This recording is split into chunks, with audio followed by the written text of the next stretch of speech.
Media మిత్రులకు నా సూచన ఒకటే, అనవసరమైన రాజకీయ వివాదాస్పదమైన అంశాలను ప్రస్తావించకండి. ఇది అభివృద్ధి చేసుకోవాల్సిన సందర్భం. అందరూ కలిసికట్టుగా కలిసి పని చేసుకోవాలా, ఒకరికొకరు సహకరించుకోవాలా. అనవసరమైన విమర్శలకు దారితీస్తే పని పాడవుతుంది.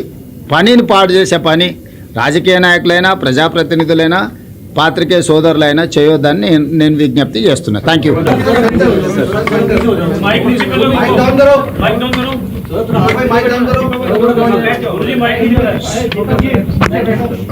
యువమిత్రులు,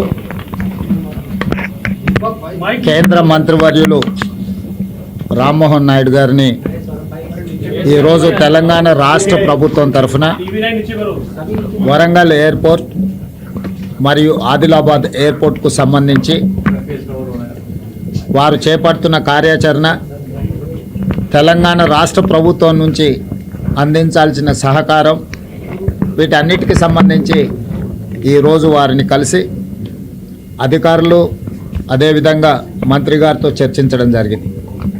ప్రధానంగా ఎర్రంనాయుడు గారికి అదేవిధంగా రామ్మోహన్ నాయుడు గారికి నాకున్న పరిచయము, తెలంగాణ ప్రజల పట్ల వారికి ఉన్న అభిమానము ఈరోజు ఈ విమానాశ్రయాల నిర్మాణానికి ఉపయోగపడుతున్నాయి. ప్రధానంగా రాష్ట్ర ప్రభుత్వాలు ముందుకు వచ్చిన మంత్రులు ప్రాధాన్యత క్రమంలో తీసుకోకపోతే పనులు ఆలస్యం జరగడానికి అవకాశం ఉంటుంది. కానీ రామ్మోహన్ నాయుడు గారు ఎప్పుడు అడిగినా అధికారులందరినీ పిలిపించి స్పష్టమైన ఆదేశాలు అధికారులకు ఇచ్చి ఈ ఆదిలాబాద్ అండ్ వరంగల్ ఎయిర్పోర్ట్ల నిర్మాణానికి అవసరమైన సంపూర్ణ సహకారాన్ని వారు అందిస్తున్నారు. మనస్ఫూర్తిగా వారికి నా అభినందనలు తెలియజేస్తున్నాను. ముఖ్యంగా భారత ప్రధానమంత్రి నరేంద్ర మోడీ గారు వికసిత్ భారత్ 2047 దేశానికి స్వతంత్రం వచ్చి 100 సంవత్సరాల ఉత్సవాలు జరుపుకునే సమయానికి $30 ట్రిలియన్ ఎకానమీగా ఈ దేశాన్ని అభివృద్ధి పదం వైపు నడిపించాలని వారు ఒక టార్గెట్ పెట్టుకొని పనిచేస్తున్నారు. అందులో తెలంగాణ రాష్ట్రం తరఫున కూడా మేము భాగస్వాములమై 2047కి తెలంగాణ రాష్ట్రము $3 ట్రిలియన్ ఎకానమీగా ఎదగాలని కోరుకుంటున్నాం. ఈరోజు దేశ జనాభాలో 2.5% ఉన్న తెలంగాణ దేశ ఆర్థిక వ్యవస్థలో 5% జీడిపిని రోజు కంట్రిబ్యూట్ చేస్తుంది. ఈ 5% జీడిపిని 10%కి పెంచుకోవాలనే విధంగా ఈరోజు మేము ప్రణాళికలు రచించుకున్నాం. 2034 లోపల $1 ట్రిలియన్ ఎకానమీ, 2047 సమయానికి $3 ట్రిలియన్ ఎకానమీకి తెలంగాణ రాష్ట్రం ఎదగాలని భవిష్యత్ ప్రణాళికలను రచించుకున్నది.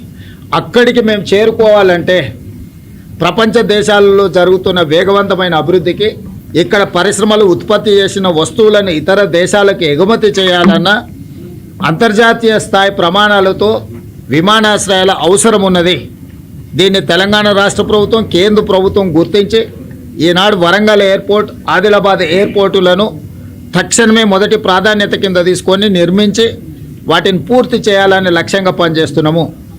జూన్ 2, 2028 నాటికి వరంగల్ ఎయిర్పోర్ట్ అదేవిధంగా ఆదిలాబాద్ ఎయిర్పోర్టును కూడా పూర్తి చేయాలన్న లక్ష్యంతో ఈరోజు మేము ప్రయత్నం చేస్తున్నాము. తప్పకుండా కేంద్ర ప్రభుత్వ సహకారంతో ఈ 2 ఎయిర్పోర్టులను జూన్ 2, 2028 నాటికి పూర్తి చేసుకుంటామనే సంపూర్ణమైన నమ్మకం, విశ్వాసం నాకు కలిగింది. అవసరమైన సహకారం రాష్ట్ర కేంద్ర ప్రభుత్వాలు ఇచ్చిపుచ్చుకొని ముందుకు వెళ్ళడం జరుగుతుంది. ఒక ఎయిర్పోర్టు నిర్మించాలంటే 4 ప్రధానమైన అంశాలు. మొదటిది భూసేకరణ, 2 అనుమతులు, 3 నిర్మాణము, 4వది ఎయిర్పోర్టును ప్రారంభించుకోవడం. ఈ 4 కీలకమైన అంశాల పట్ల ఒక స్పష్టమైన కార్యాచరణ తీసుకొని ముందుకు వెళ్తున్నాము. స్థానిక సంస్కృతి, కాకతీయ డైనాసిటీకి ప్రపంచంలోనే ఒక గొప్ప గుర్తింపు ఉన్నది. కాకతీయ కళాఖండాల గురించి కూడా ప్రపంచంలో గుర్తింపు ఉన్నది. ఈరోజు వరంగల్లో నిర్మిస్తున్న ఎయిర్పోర్ట్కి ఆ కాకతీయ కళాఖండాల రూపురేఖలతో పాటు అంతర్జాతీయ ప్రమాణాలతోనే ఆ ఎయిర్పోర్టును నిర్మించాలి, పూర్తి చేయాలని టార్గెట్గా పనిచేస్తున్నాం. ఖచ్చితంగా కేంద్ర ప్రభుత్వ సహకారంతో, మరీ ముఖ్యంగా ఏవియేషన్ మినిస్టర్ రామ్మోహన్ నాయుడు గారి సంపూర్ణ సహకారంతో వీటిని పూర్తి చేస్తామని తెలంగాణ రాష్ట్ర ప్రభుత్వం భావిస్తున్నది. ఖచ్చితంగా ఈ 2 ఎయిర్పోర్ట్లను అభివృద్ధి చేయడం ద్వారా దేశ ఆర్థిక వ్యవస్థను బలోపేతం చేసి తెలంగాణ యువతకు ఉద్యోగ ఉపాధి అవకాశాలు కల్పించడానికి మా ప్రభుత్వం చేస్తుంది. దానికి మనస్ఫూర్తిగా సహకరిస్తున్న కేంద్ర ప్రభుత్వానికి నేను ధన్యవాదాలు తెలియజేస్తున్నాను. చాలాసార్లు కేంద్రంతో సమైక్య స్ఫూర్తితో కార్డియల్ రిలేషన్ చేయడం వల్ల రాష్ట్రానికి అభివృద్ధి జరుగుతుందని చెప్పారు. అంటే కేరళ ముఖ్యమంత్రి సతీశన్ కూడా ఆ రకమైనటువంటి చేశారు.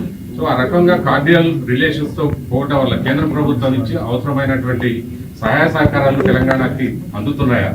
వీలైనంత మేరకు అందుతా ఉన్నాయి. కొన్ని దగ్గరలో సమస్యలు వచ్చినప్పుడు వచ్చి చర్చించుకుంటున్నాం. మీకు తెలుసు, మెట్రో రైలుకు సంబంధించి కానీ లేకపోతే రీజనల్ రింగ్ రోడ్ విషయాలు కానీ పదే మేము ప్రయత్నం చేస్తున్నాం. వీలైనంత వరకు ఎక్కడైనా సమాచార లోపం ఉన్నా, ఎక్కడైనా ఆలస్యం జరిగినా అది చర్చల ద్వారానే పరిష్కారం అవుతుంది. అందుకే పదే నేను ఢిల్లీకి వచ్చి కేంద్ర మంత్రులను కలిసి వారి సమయం తీసుకొని, ఎందుకంటే వాళ్ళ పరిధిలో దేశం మొత్తం ఉంటుంది. ఇప్పుడు రామ్మోహన్ నాయుడు గారు ఉన్నారంటే వారికి వరంగల్, ఆదిలాబాద్ కాదు, ఈ దేశంలో పదుల సంఖ్యలో ఎయిర్పోర్ట్ల నిర్మాణం చేయాలి. దానికి సంబంధించిన సమస్యలను పరిష్కరించాలంటే ఎవరు వచ్చి తనని కలుస్తారో, ఎవరు సమస్యలు తన దృష్టికి తీసుకొస్తారో వాటిని వేగంగా పరిష్కరించే అవకాశం ఉంటుంది. అదేవిధంగా కేంద్ర ప్రభుత్వానికి కూడా స్థానికంగా భూసేకరణ విషయంలో కానీ, నిర్మాణం జరిగేటప్పుడు స్థానిక సహకారం, ఇవన్నీ కూడా అవసరం ఉంటుంది. ఇవన్నీ చర్చించుకుంటేనే పరిష్కారం అవుతాయి. కొంతమంది గిట్టనోళ్ళు, కొంతమంది సరిపోనోళ్ళు పదే ముఖ్యమంత్రి గారు ఢిల్లీ ప్రయాణం చేస్తున్నారు, అన్నిసార్లు వెళ్ళిరు అని లెక్కలు చెప్తున్నారు. ఏది వచ్చినా ప్రజల కోసమే పనిచేస్తున్నాం. నిన్న మేము తెలంగాణ రాష్ట్రంలో ఉండే అన్ని పార్టీల ఎంపీలను పిలిచి మేము పవర్ పాయింట్ ప్రజెంటేషన్ ఇచ్చినాం. కేంద్ర ప్రభుత్వంతో తెచ్చుకోవాల్సిన అనుమతులు కానీ, నిధులు కానీ, వాటికి సంబంధించిన సమాచారాన్ని అంత ఇచ్చినాం. స్పష్టంగా చెప్పినాం, అభివృద్ధి జరిగేటప్పుడు రాజకీయాలు లేవు.